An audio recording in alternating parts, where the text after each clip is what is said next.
दोस्तों, उपराष्ट्रपति चुनाव में मोदी सरकार फंस गई है। एनडीए के भीतर ही अविश्वास पैदा हो गया है। बीजेपी को क्रॉस वोटिंग का खतरा सता रहा है और इसीलिए वो अब इंडिया के सांसदों के संपर्क में है। नमस्कार दोस्तों, उपराष्ट्रपति के चुनाव में व्हिप जारी नहीं होता है, यानी कि ये जो वोटिंग है ये बिल्कुल गुप्त होती है। यानी किस सांसद ने किस प्रत्याशी को वोट दिया है ये पता ही नहीं चलता है और यही एनडीए की टेंशन की सबसे बड़ी वजह है। ये देखिए, बैसाखियों वाली सरकार है और इसमें मोदी जी को बार बार नायडू और नीतीश के मुंह की तरफ देखना पड़ता है। विपक्ष ने प्रत्याशी उतारकर टेंशन और बढ़ा दी है। माहौल गंभीर बना के रखा है। अब माहौल गंभीर तो होगा ही दोस्तों, क्योंकि विपक्ष के प्रत्याशी सुदर्शन रेड्डी और चंद्रबाबू नायडू में पुरानी दोस्ती रही है। अब ऐसे में धर्म संकट में फंसे नायडू ने अगर कहीं मित्र धर्म निभा दिया तो सारा मामला ही गड़बड़ा जाएगा।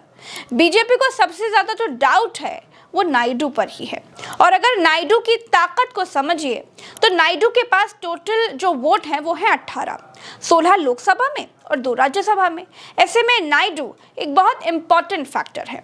लोकसभा में जब अमित शाह 130वां संविधान संशोधन बिल लेकर के आए तो विपक्ष ने एक झटके में हवा निकाल दी और सीधे सीधे कह दिया कि ये बिल तो नायडू को डराने के लिए लाया गया है।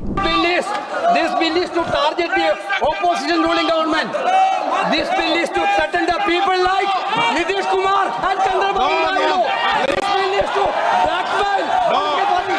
Get out of. अब जाहिर सी बात है कि नायडू तक भी ये मैसेज पहुंच चुका है कि जिस मोदी राज में उन्हें 53 दिन जेल में बिताने पड़े, जहां हेमंत सोरेन, अरविंद केजरीवाल को सलाखों के पीछे रहना पड़ा, वहां कुछ भी हो सकता है और ये बिल विरोधियों को धमकाने और अपनों पर दबाव बनाने के लिए है।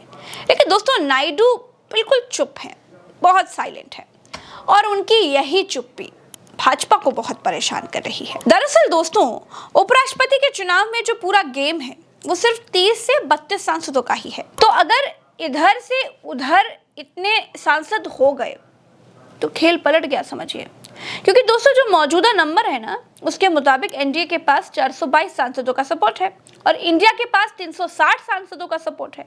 जीत के लिए जरूरी है 392, यानी कि 392 वोट जिसे मिल जाएंगे वो जीत जाएगा। और अब जरा आंकड़ों की तरफ देख लेते हैं, उन्हें भी समझने की कोशिश कर लेते हैं। आंध्र प्रदेश की बात करते हैं, जहां से नायडू आते हैं, जहां से वो मुख्यमंत्री हैं, और वही राज्य जहां से सुदर्शन रेड्डी यानी इंडिया के जो प्रत्याशी हैं वो आते हैं।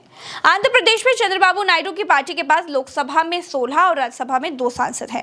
वाईएसआरसीपी यानी कि जगत मोहन रेड्डी की जो पार्टी है उनके पास लोकसभा में 4 और राज्यसभा में 7 सांसद हैं। जनसेना यानी कि पवन कल्याण की जो पार्टी है उनके पास 2 सांसद हैं। तो मोटे तौर पर आंध्र प्रदेश में ही 31 ऐसे वोट हैं जिनको लेकर के भाजपा बहुत डाउट में है। तेलंगाना की बात कर लेते हैं दोस्तों। तेलंगाना में बीआरएस के पास 4 राज्यसभा सांसद हैं। इनका रुख अभी साफ नहीं है कि ये किसके पाले में रहने वाले हैं, यानी कि 35 वोट टोटल ऐसे हैं जिन पर सब डिपेंड करता है। लेकिन ये सिर्फ इन दलों की बात नहीं है दोस्तों, बीजेपी को अपने भी कुछ सांसदों को लेकर बहुत डाउट है, बहुत सस्पेंस मचा हुआ है।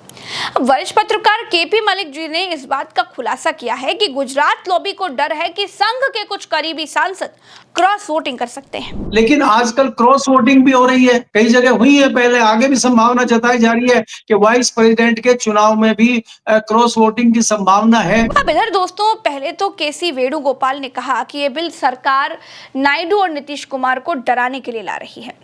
दूसरी ओर संजय राउत का दावा है कि बीजेपी को एनडीए के दलों पर अब भरोसा नहीं है, इसीलिए वो इंडिया के सांसदों के संपर्क में है। असल में दोस्तों, भाजपा को डाउट सिर्फ नायडू पर हो ऐसा भी नहीं है। शिंदे और चिराग पासवान भी इन दिनों बहुत नाराज चल रहे हैं। शिंदे तो इतने नाराज चल रहे हैं कि फडणवीस की कैबिनेट बैठक तक में नहीं गए। दूसरी तरफ चिराग है, बिहार में सीटों के बंटवारे को लेकर के वो बहुत खफा है। अब अगर इस नंबर को देखिए तो दोस्तों ये हो जाते हैं 12 वोट। चिराग के पास लोकसभा में 5 और शिंदे के पास लोकसभा में है 7 सांसद और शायद इसीलिए संजय राउत भी दावा कर रहे हैं कि भाजपा वोटों के जुगाड़ में लगी हुई है। इतना ही नहीं दोस्तों, 4 दिन पहले लाल किले पर भाषण देते हुए जो मोदी जी कांग्रेस के नेताओं को पापी बता रहे थे, वो आज कह रहे हैं कि कांग्रेस के युवा सांसदों में बहुत दम है कांग्रेस के युवा नेताओं को राहुल गांधी बोलने नहीं देते। देख रहे हैं? अब दोस्तों एक वीडियो आपको और देखना चाहिए। संसद के बाहर भाजपा के सांसद राजीव प्रताप रूडी और राहुल गांधी दोनों हाथ मिला रहे थे। अब बीते दिनों वो कॉन्स्टिट्यूशनल क्लब ऑफ इंडिया का चुनाव हुआ था और ये दावा है कि उसमें विपक्ष ने रूडी की मदद की थी। रूडी जीत भी गए थे। तो क्या रूडी अब इस कर्ज को उतारने की कोशिश करेंगे?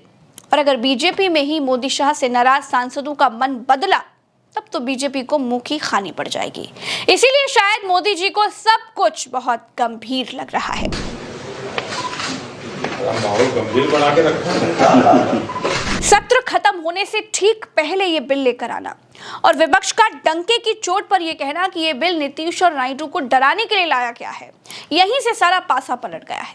भाजपा को लगता है कि नायडू की नाराजगी भारी पड़ सकती है।